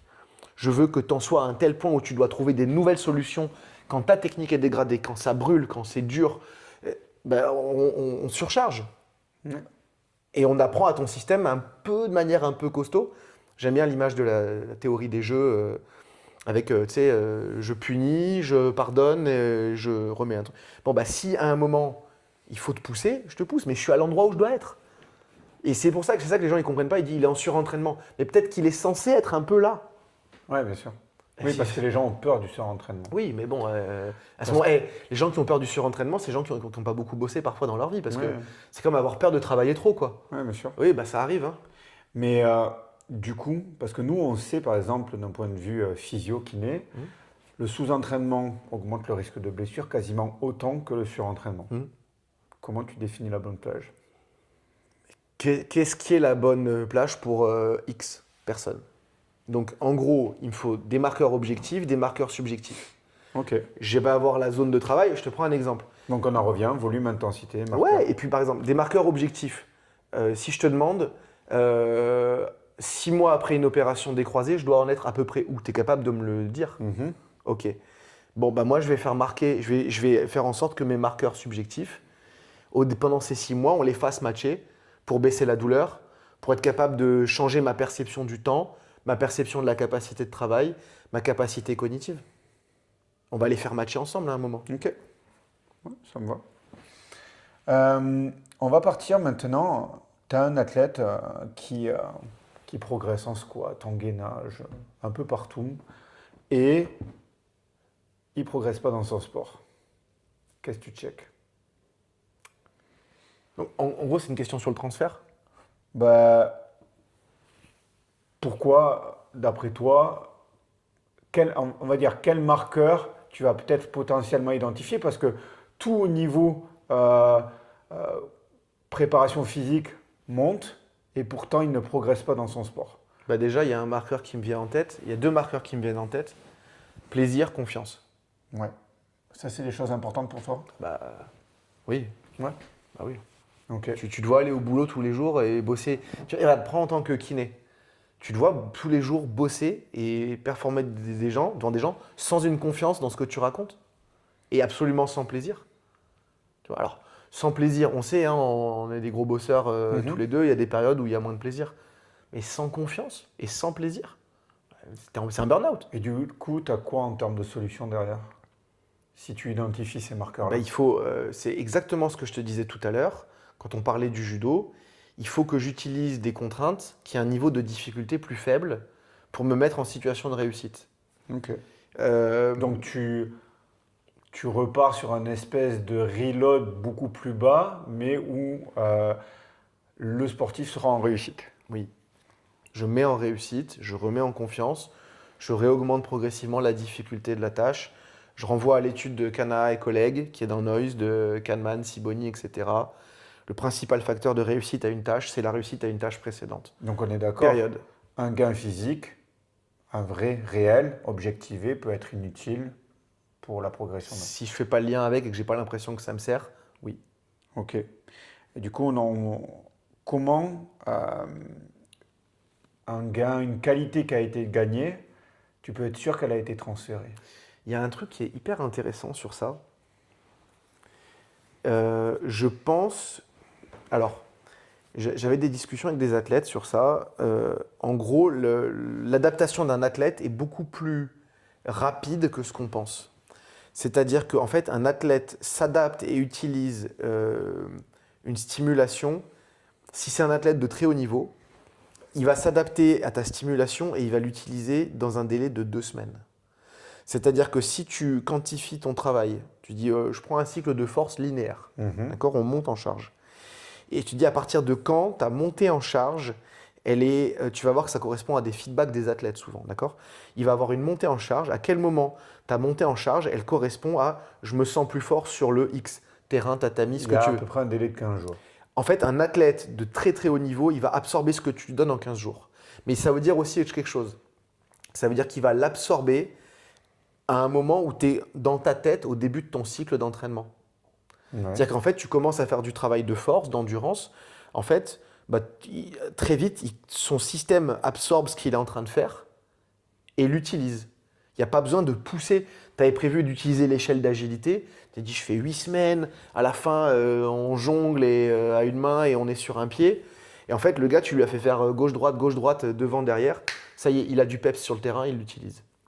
Parce qu'en fait, c'est un athlète de très haut niveau. Quelqu'un qui est un peu plus, petit poney, entre guillemets, et dit avec toute la gentillesse du monde, et ben en fait, il lui faut plus de temps pour utiliser ça. Il a besoin qu'on pousse un peu plus le système. On a besoin d'augmenter un peu plus ses niveaux de force. Et c'est pour ça que souvent, les prépas physiques, ils se perdent dans les tests parce qu'ils se disent il n'est pas assez fort, pas assez ça, mais c'est juste qu'il a déjà utilisé ce que tu lui as donné. Donc en gros, un athlète qui est très fort, et tu vas voir que ça correspond à quelque chose qui est très mal compris, qui est le système conjugate, c'est que Louis Simons, il utilise sur des cycles parfois de 1 à 2 semaines un mouvement et il varie. 2 semaines, un peu de montée en charge et on varie. C'est pour ça que le système conjugate est très bien parce qu'en fait, tu montes en charge assez vite sur le système, tu vas chercher des charges parfois sous-maximales, mais tu sollicites, ok, mon Zercher, c'est mon centre, je l'utilise, pop, on passe à quoi? Mon autre problème, c'est quoi? C'est unilatéral, on passe à la même chose en Bulgarian split squat. Après, tu vois, cette question que je te l'ai posée, je ne l'aime pas parce que. Fallait pas la poser. Ouais, mais c'est bien d'aller la chercher parce que on te dit, ouais, comment tu es sûr que tu as préparé ton athlète est-ce que ça s'est transféré? Le seul test, c'est de voir, c'est le terrain, s'il a progressé sur le terrain. Des résultats de compétition. Il n'y a pas de test magique. On avait tout bien fait et pourtant ça ne marche pas. Tu sais, je veux dire, on a quand même eu des leçons. Je me souviens de l'équipe de France de rugby, là. Ils avaient fait une préparation monstrueuse. Ils avaient même prévu, il y avait même les statistiques qui donnaient les résultats de la finale. Et en fait. Voilà. Et tu sais, je vais même te dire, regarde, tu prends aujourd'hui la géopolitique mondiale, tu prends probablement 2 des armées les plus fortes au monde, c'est les Russes et les Américains. Ils avaient tout prévu, ils savent tout faire. Ils sont en échec les Russes en Ukraine depuis 5 ans, les Américains avec l'Iran, sur des pays qui n'ont pas du tout leur capacité à tout prévoir, tout faire. Ouais, bien Parce sûr. que les autres, leur capacité heuristique est plus importante. Ok. Et est-ce que dans ton parcours un peu dans le haut niveau, euh, ça t'est déjà arrivé que les données convergeaient dans un sens Mm. et en fait le terrain t'a amené à prendre une décision complètement un peu Bah oui, opposée? oui. T'aurais- J'ai des exemples, alors parfois où même pas le terrain, hein, mais où on m'a obligé à prendre une direction. Ok. J'avais une discussion avec Fabrice Pellerin Ok. et il me disait parfois en fait la décision qu'on prend, elle est basée sur un intangible, une perception. On est sur un cycle, on est en train de faire quelque chose, on s'adapte dans ce cycle, et puis il y a quelque chose d'autre qui se produit. Les sportifs qui ont une représentation différente de l'effort, tu leur fais faire de la force max, ils ont l'impression de faire autre chose. Ok. Euh, Ils voient, tu vois, par exemple en natation, là on a eu Cameron McEvoy qui a fait le record du monde du 50, et il se trouve que ces séances de muscu sont sorties sur les réseaux. Parce qu'il est un peu en train de vendre sa méthode, qui est une méthode un peu polarisée, avec moins de natation, plus de muscu. Bon bah du coup tout le monde veut faire des tractions en grip neutre parce que McEvoy fait des tractions comme ça. Ma question c'est, et s'il est juste blessé à l'épaule et qu'il peut pas faire de pronation? Donc en fait, voilà, c'est... Et ça, en fait, tu es dans une direction, et en fait, à un moment, t'es pas compris, ou ça marche pas, ou ça m'est arrivé plein de fois au volet, ou... Et ça te fait chier de switcher? non, je suis pas amoureux de moi-même ni de mes contenus. Ok. Donc en fait, s'il faut changer, tu sais, la réalité, moi, on avait une conversation tout à l'heure sur l'éducation, et je te disais, moi, je suis un résidu du système scolaire, j'ai pas matché dans le système scolaire, je peux pas demander à mon fils d'être l'élève modèle. Ben moi, c'est pareil, j'ai toujours été un apprenant autonome, j'ai toujours été hors système universitaire, apprentissage pédagogique. Je peux pas dire aux gens, attendez, les gars, moi j'ai une vérité, vous allez la suivre. Je serais en train de complètement me mentir à moi-même et de mentir sur mes trucs. Et est-ce que ça, Pourtant, ça c'est t'a agréable, amené- hein. est-ce que ça t'a empêché les opportunités? Je pense. Je sais pas. Ou ça t'a limité dans ton expansion professionnelle? Bah, peut-être que ça m'a limité dans certains trucs parce qu'aujourd'hui, tu arrives et tu dis gna gna gna, j'ai un PhD, waouh, il est trop fort, nomme 3 initiales et on va tous bosser avec lui. Mais ok, super. Maintenant, peut-être. Mais, mais en vrai, je peux pas non plus me battre contre une société qui définit que quelqu'un est compétent parce qu'il a validé un truc quand il avait 22 ans C'est ça. et qui s'est pas formé depuis 20 ans depuis, tu vois. Aujourd'hui, j'ai 43 ans, j'aurais terminé mon master à quoi, 22 ans. Et en fait, je serais compétent parce que j'ai eu un master en ingénierie de la Sport and Conditioning Performance. Franchement, laisse-moi rire, quoi. Ah, bien sûr. Tu vois. Ouais, la définition de la compétence, c'est encore plus en Europe, qui est On est très, complètement très diplôme. très Ouais. centré sur les diplômes. Alors que les Américains, ils aiment bien le mec qui est arrivé et qui a Skills. popé là. Skills, quoi. Ouais, Voilà. tout à fait. Skills pay the bills. Maintenant, tu as un athlète qui est un peu fragile, blessé. D'accord? Je le bute. Où est-ce que tu trouves la frontière entre prudence et déconditionnement? Il faut essayer, dans un des principes de l'entraînement, continuité, progressivité. C'est 2 pas en avant, 1 pas en arrière, 2 pas en avant, 1 pas en arrière. Il faut utiliser des méthodes. C'est là qu'on a l'effet Lindy, qui consiste à utiliser des méthodes, des idées qui ont fait leur preuve dans le temps pour les simplifier. Normalement, elles conditionnent que la durée de vie d'une idée est proportionnelle. Donne un Assurer- exemple pour que. Par exemple, on joue aujourd'hui du Molière. Molière a je ne sais pas combien d'années. Il est probable que si Molière a 300 ans, on joue encore du Molière dans 300 ans. Si je dois choisir, je te dis un truc, je te donne un exemple simple. Je dois choisir entre Pilates et yoga pour mon studio de coaching. Yoga. Je prends le yoga parce que le yoga a 5000 ans, Pilates a même pas 100 ans. Ok. Voilà, donc je vais prendre des idées. C'est cool, Fred, tu me dis que l'isométrie c'est génial. C'est très bien l'isométrie. Mais si les études viennent de sortir sur l'isométrie, on se replace il y a quelques années, ben, je vais choisir Stanish. Oui. Ok. Voilà, parce que Stanish a une durée de vie marquée et qu'à un moment, bah, si on a dit que Stanish ça marchait pendant 10 ans, bah, il y a des chances que ça. Voilà. Donc en gros, je vais prendre des choses qui ont fait leur preuve pendant plus longtemps et je vais utiliser dans la même manière des méthodes Tout à l'heure, je te parlais de... tu sais que j'aime beaucoup la méthode Delorme. Delorme, c'est une méthode d'après-guerre. Ce qu'on appelle la Progressive Resistance Training. C'est le titre quasiment du bouquin de Delorme sur le 3x10. C'est pour ça que tout le monde aujourd'hui, quand ils font du 3x10, 3x10, sans bien connaître la méthode Delorme. Les anciennes méthodes de progressivité d'avant Delorme, c'est les simples, doubles et triples progressions.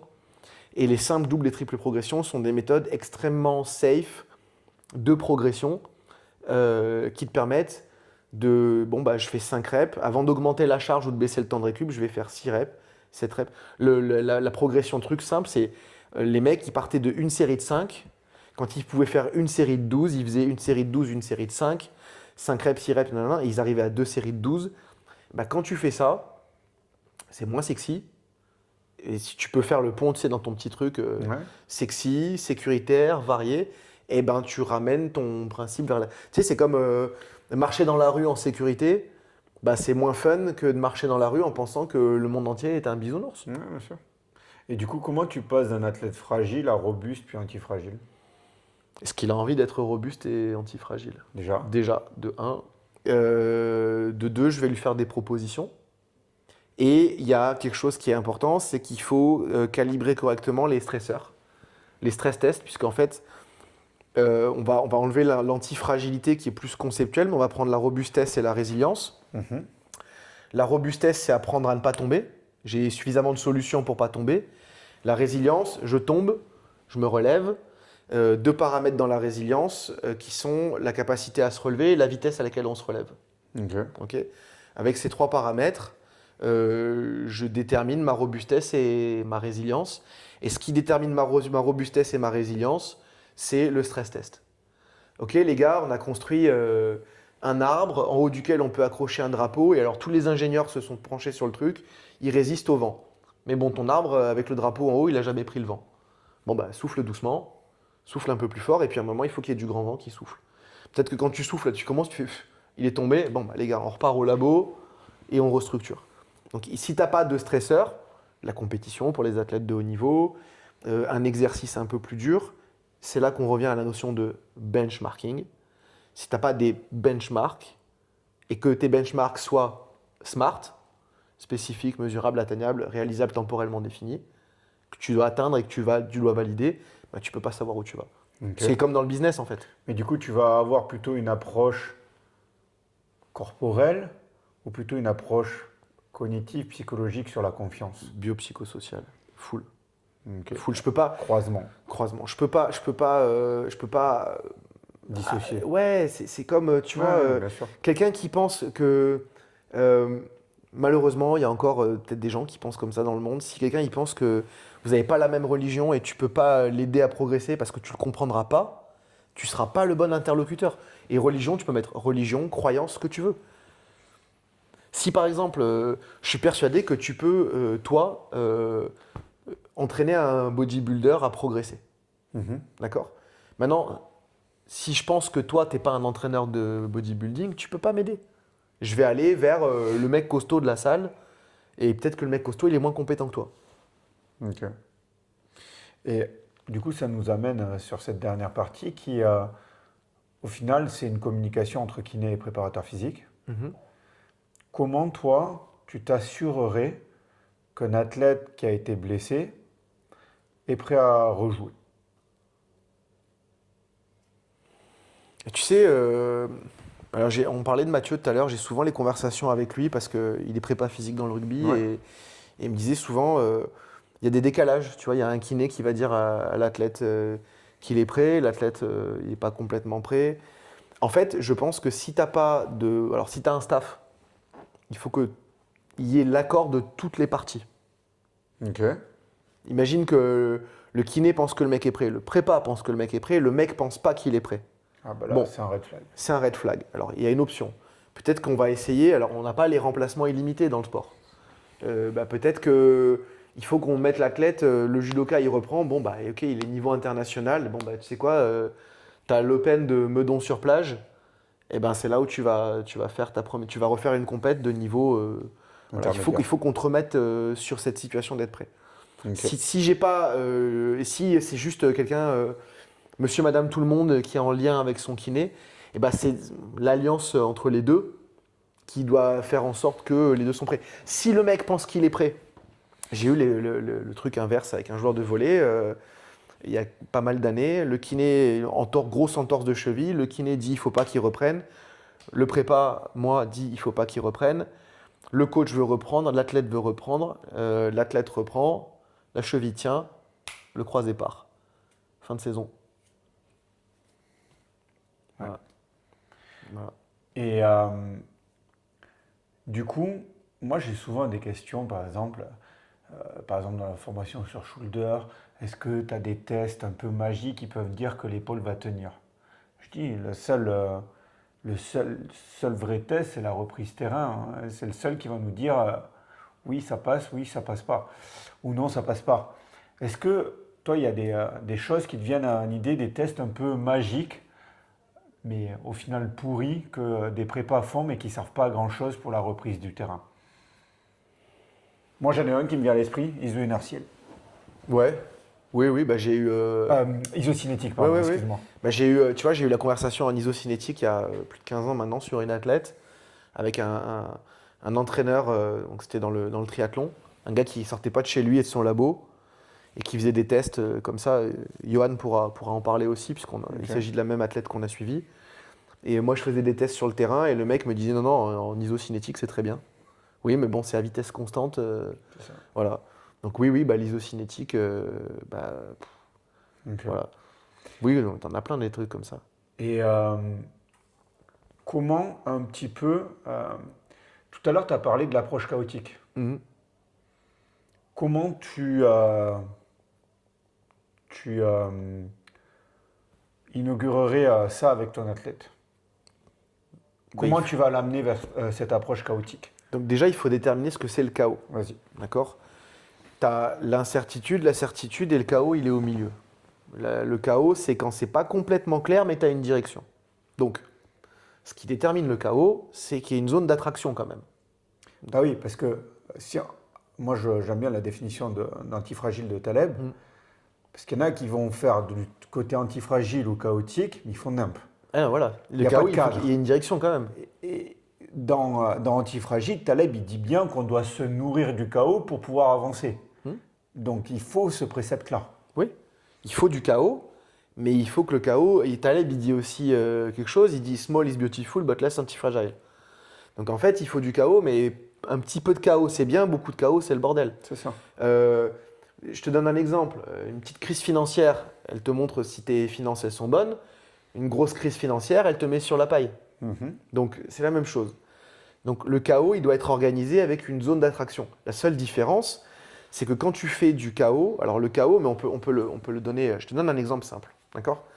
Je teste Janine sur le gainage. Ouais. Janine, elle fait 1 minute de gainage.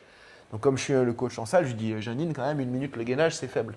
Bon, bah, si à chaque séance, je fais du gainage à Janine, à un moment, elle va tenir 10 minutes en gainage. Mais elle est devenue juste compétente en gainage. Je lui dis ok Janine, 1 minute de gainage, good enough, on va voir si ça progresse un jour, mais on va faire du goblet squat, on va aller vers le swing, on va apprendre à faire des pompes, on va faire du TRX row. En fait, elle fait de la planche tout le temps. C'est une version Chaotique cool, de la planche. cool du chaos. C'est une version, c'est une version chaos de la planche. Maintenant, si Janine, c'est un joueur de rugby, ben, elle va commencer par elle va tenir sa planche, sa rigidité sur des petits impacts, sur des boucliers, sur des situations. Quand je vais combattre en jiu-jitsu brésilien, je vais combattre contre des mecs de mon niveau. Ouais, un truc, par exemple, pour illustrer là, ce qu'a dit Loïs, par exemple, il y avait un. C'est gentil de te souvenir de mon prénom, merci. 2 heures de podcast. On a bientôt fini. Comment Frédéric? Merci. Par exemple, il y a un entraîneur dans Absolute Sport Science qui bosse avec des. Merde, c'est pas les rugby, c'est en Amérique, les football américain. Ah, ok, Jean-Claude Van Damme. Et comment vous dites en Europe sport, là En foot américain. Et lui, il fait des lancers sur les jammers avec la condition de planche pour pouvoir assurer les raffus, par exemple. Bah, ça, c'est une expression chaotique de ta planche. Ok. Et du coup, tu la monitores de la même façon avec ton volume, ton intensité, tes marqueurs subjectifs. Ouais. La partie chaotique, si tu veux, elle se transpose de la même façon En fait, que sur ta gestion de charge. On revient à la planification. Quel est le savoir-faire que tu cherches à développer? Ouais. Est-ce que tu cherches à développer, par exemple, une impression de rusticité chez ta personne? Si c'est ça que tu cherches à développer, bon, bah, est-ce que tu te sens plus rustique? Ouais.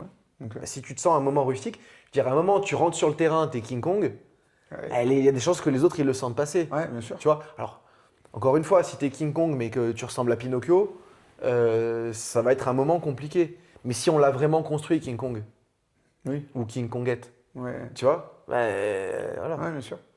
Et du coup, ça me vient à poser deux questions. Qu'est-ce qu'un kiné devrait mieux comprendre de la charge? Euh, que la charge, c'est l'effort vécu et que ce qui est vécu est perçu. Ok. Comme la douleur, c'est quelque chose qui est vécu et perçu. Donc, ce qui en compte, c'est l'expression et la perception, Ok. pas ce qu'il en pense. Et du coup, en switch, qu'est-ce qu'un prépa devrait connaître de la douleur et de la blessure? Qu'est-ce que t'en penses? C'est toi qui es kiné pour le coup. Non, mais vraiment, je te pose vraiment la question. En fait, c'est la même réponse. Voilà. C'est comment est vécue la blessure et la douleur. Ouais. Ouais, On en d'accord. revient Ouais. les Ouais, d'accord. convergences. Oh là là là là! Check.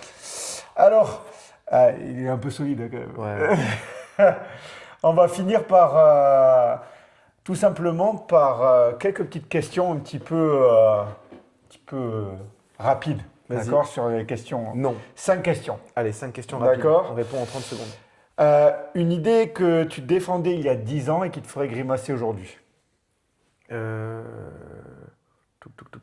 Les tests. Les tests, le fait de devoir toujours tester avant de faire Ok. des efforts. Une donnée qui t'a déjà fait mentir. Je te l'ai dit tout à l'heure, on a répondu tout à l'heure sur les capteurs de puissance ou les données objectives sans lien avec le terrain. Ok. Un biais de chez Strong First que tu vois mieux aujourd'hui de l'intérieur. Le besoin de perfection technique. Ok. Et Tu qui peux est, étayer un tout petit peu? qui en fait, c'est plus un biais de perception des gens, mais aussi un biais aussi un peu d'expression Ok. de l'école. Et qu'en fait, quand tu es vraiment dans l'intérieur de l'école, avec le leadership, avec les gens qui sont vraiment, qui ont créé le système, ils sont beaucoup plus relax en fait. Ok. Qu'est-ce que tu n'arrives toujours pas à résoudre dans ton métier? Travailler avec des cons. Ah, c'était sûr ça. Aujourd'hui, qu'est-ce que tu entraînerais moins et qu'est-ce que tu observerais plus? J'entraînerai moins la technique et j'observerai plus, j'interagirai plus avec l'humain. J'ai été quelqu'un de très, parfois un peu lointain. Ok. Tu vois, il n'y a qu'à Faucon. Et aujourd'hui, je serai beaucoup plus dans la conversation, dans l'échange, dans le dialogue. J'ai Ok. moins la vérité, beaucoup moins. J'en ai Ok. quasiment plus. Pour clôturer le podcast, si demain tu rencontres un jeune prépa physique qui vient d'être diplômé et qui va coacher dans 10 minutes, quelle phrase tu lui dirais? Je lui dirais, moi, c'est la phrase que mon prof de karaté, Jacques, m'avait transmise. Pas besoin d'espérer pour entreprendre, ni de réussir pour persévérer. Ah, super. Je vous remercie à tous. Merci beaucoup Merci, Fred. à Loïs, merci à Mathieu qui est derrière la caméra. Et puis on se retrouve pour un prochain sur le grill.